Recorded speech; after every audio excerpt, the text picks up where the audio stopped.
Chapter 2. SIYONNA, Bullied and Humiliated. SIYONNA attended Obiagu Road Primary School, where she received her primary education.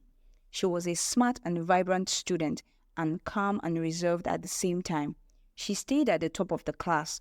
She was the best student in all subjects, both arts and sciences. She was a studious pupil. SIYONNA got up early every day, prayed with her family during their morning devotion, took her bath, had the little food her mom gave her before she ran off to school so she wouldn't be late. She always got to school early so she wouldn't be punished by her teachers. SIYONNA liked going to school to learn. Her favorite subjects were English language, mathematics, Christian religious knowledge, CRK, and social studies. She got to learn more about God in the CRK class and learnt about life outside Obiagu in social studies class. Although SIYONNA liked school, she was always quite sad when she thought about going to school every day. She was being bullied by some of her schoolmates and didn't know how to stop the bullying. "Look at the upper girl," Ada said, pointing at SIYONNA. "She smells really bad," Obiageli added, covering her nose. They pushed SIYONNA to the ground, not wanting to play with her. SIYONNA sat on the ground, holding back her tears, and waited for them to leave. As she stood up, some boys came towards her laughing. "Your uniform is always torn. Don't come to school if you don't have money," Dikoma shouted. "Patch, patch." Chinedu laughed with others as SIYONNA covered her face. "See, her uniform is old and faded. It doesn't have the same color shade as ours. Hers looks so ugly, old and haggard," Dikoma stated. SIYONNA stood there and cried as her classmates laughed at her. She felt ashamed of her family's state of poverty. She couldn't talk or reply to them. But even Gary, SIYONNA's family, couldn't afford the extra for her to take to school for lunch. So, SIYONNA learned to stay hungry in the afternoon until she arrived home from school. "Will you eat?" Ada asked as she brought her club sandwich lunch, potato finger snack food, and a red apple close to SIYONNA's face. No, thank you," SIYONNA answered politely.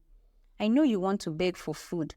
You look thin because you don't have food to eat," Ada declared.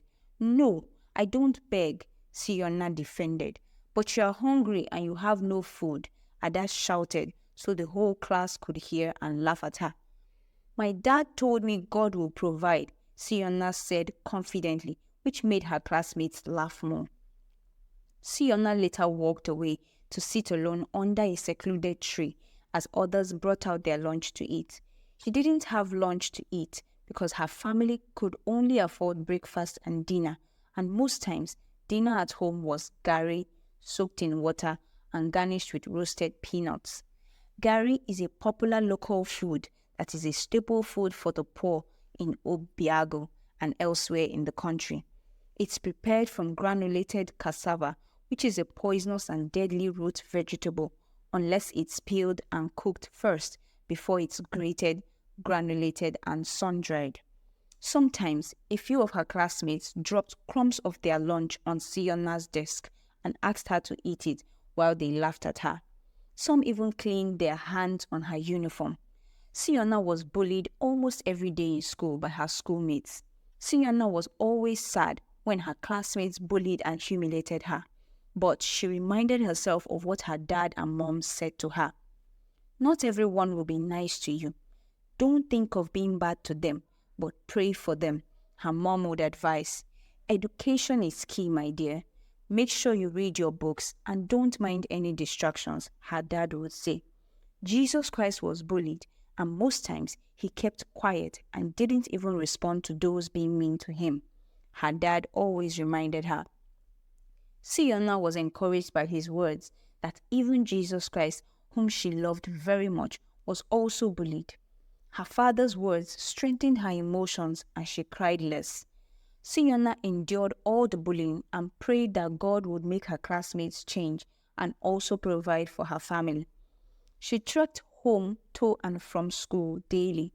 After each school day, she was ready to go and help her mom to hawk okpa and then study and do her homework thereafter.